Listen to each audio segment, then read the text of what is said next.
Hello everyone, welcome back to our channel and welcome back to one more video. ఎలా చదువుతున్నారు? బాగా చదువుతున్నారు? Group 2 కోసం బాగా చదవండి. కష్టంతో కాకుండా ఇష్టంతో చదవండి. మనకి మళ్ళీ నోటిఫికేషన్స్ ఎప్పుడు వస్తాయో తెలియదు కాబట్టి ఈ ఉన్న టైంని అయితే బాగా మీరు యూటిలైజ్ చేసుకోండి. నేనైతే ఇక్కడ తెలంగాణ జాగ్రఫీ నోట్స్ అయితే ప్రిపేర్ చేసుకుంటున్నాను. ఈ తెలంగాణ జాగ్రఫీ నేను ఎగ్జామ్ వరకు కంప్లీట్ చేస్తానో లేదో నాకు తెలియదు, కానీ ట్రై అయితే చేస్తున్నానండి. అయితే నేను చదువుకుంటూ నోట్స్ అయితే ప్రిపేర్ చేయట్లేదు, కానీ ఆల్రెడీ చదివేసి, అంటే మనం ఇప్పుడు నేను ఏదైనా టాపిక్ చదవాలి అంటే ఆ టాపిక్ చదివేసి పూర్తిగా చదివిన తర్వాత వాటిని నాకు గుర్తున్న పాయింట్స్ వరకు నేనైతే రాసుకుంటున్నాను.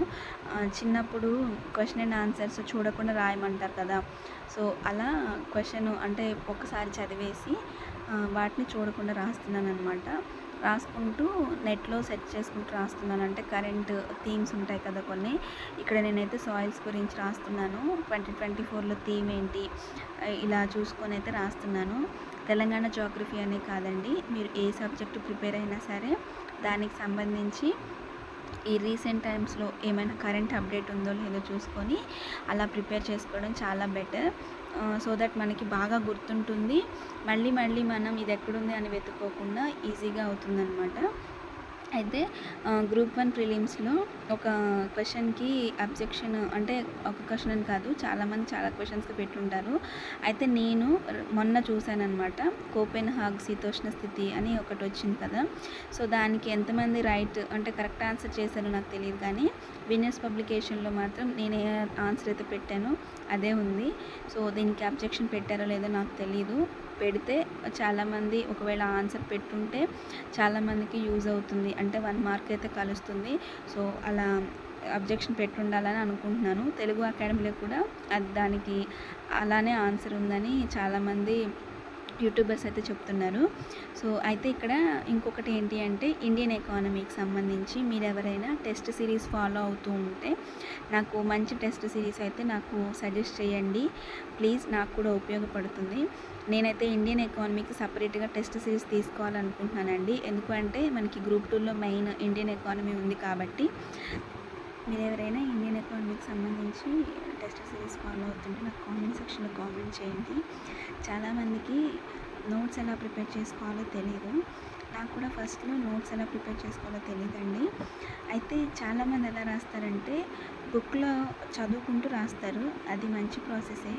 కానీ నా సజెషన్ ఏంటి అంటే ఫస్ట్ మీరు ఒక టాపిక్ తీసుకున్నారనుకోండి, ఒక చాప్టరు, ఆ చాప్టర్కి సంబంధించి ఫస్ట్ మొత్తం చదవండి. చాప్టర్ మొత్తం చదివిన తర్వాత ఆ చాప్టర్లో మీరు అండర్లైన్ చేసుకుంటారు కదా, సో అండర్లైన్ చేసుకుని మాత్రం మీరు చదివేసిన తర్వాత దాన్ని నోట్స్లో ప్రిపేర్ చేసుకోవడం మంచి పద్ధతి.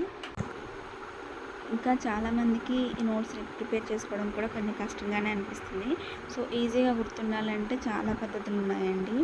అది మనం ఓన్గా మనమే ఆలోచించుకొని రాసుకోవడమే తప్ప ఒకళ్ళు చెప్తే చేసేదైతే కాదు.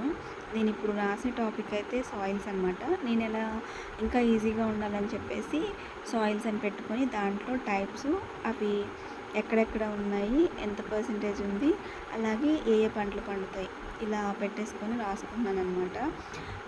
కొంచెం నోట్స్ ప్రతిదీ రాసుకొని చదవడం అంటే ఇబ్బందిగానే అనిపిస్తుంది మనకున్న తక్కువ టైంకి. సో అందుకనే ఎవరికి ఏ వే బాగుంది అంటే ఆ వేలో షార్ట్కట్లో నోట్స్ అయితే ప్రిపేర్ చేసుకోండి.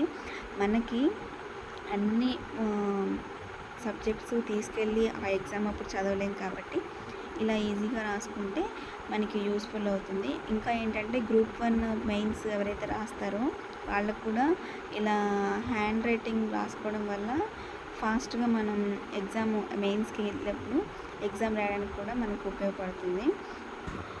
గ్రూప్ 1 మెయిన్స్ ప్రిపరేషన్ స్టార్ట్ చేసిన వాళ్ళు చదువుతూనే ఉన్నారండి. అంటే ప్రిలిమ్స్లో క్వాలిఫై అవుతాము, మాకు సేఫ్ స్కోర్ వచ్చింది అనుకున్న వాళ్ళు ప్రిపరేషన్ స్టార్ట్ చేయడమే మంచిది. ఎందుకంటే లాస్ట్ 2 టైమ్స్ చాలామంది క్వాలిఫై అయ్యారు కానీ మెయిన్స్ అనేది క్యాన్సిల్ చేశారు. సో నేను కూడా ఇంకా మెయిన్స్కి అయితే ప్రిపరేషన్ స్టార్ట్ చేయలేదు. అందుకనే లాస్ట్ 2 టైమ్స్ క్వాలిఫై అయ్యి మెయిన్స్కి ప్రిపరేషన్ స్టార్ట్ చేసిన తర్వాత మెయిన్స్ క్యాన్సిల్ చేశారు కాబట్టి ఈసారి ప్రిలిమ్స్ రిజల్ట్ చూసుకొని దాన్ని బట్టి మెయిన్స్కి ప్రిపరేషన్ స్టార్ట్ చేద్దామని అయితే అనుకుంటున్నాను. ఎవరైతే 70+ స్కోర్ దాటిందో వాళ్ళు ప్రిపరేషన్ స్టార్ట్ చేయడం మంచిది. నాదైతే 60+ స్కోర్‌లోనే ఉందండి. సో, అందుకనే ప్రిలిమ్స్ రిజల్ట్ చూసిన తర్వాత మెయిన్స్‌కి ప్రిపరేషన్ స్టార్ట్ చేస్తాను.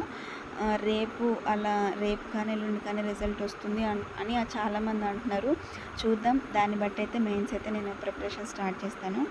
ఎవరైతే మెయిన్స్ ప్రిపరేషన్ స్టార్ట్ చేశారో నా పర్సనల్‌గా నేను ఫస్ట్ 2 టైమ్స్ క్వాలిఫై అయినప్పుడు నేను పర్సనల్‌గా కొన్ని వెబ్‌సైట్స్‌ని అయితే ఫాలో అయ్యాననమాట. ఒకటి విజన్ ఐఏఎస్, ఇంకొకటి దృష్టి ఐఏఎస్ అనమాట. ఈ రెండిటిని ఒకవేళ మీరు ఫాలో అవ్వాలనుకుంటే ఈ రెండింటిని ఫాలో అవ్వండి, మీకు యూస్ఫుల్ అవుతుంది. నా వీడియో కనుక నచ్చినట్లయితే ఖచ్చితంగా సబ్స్క్రైబ్ చేయండి.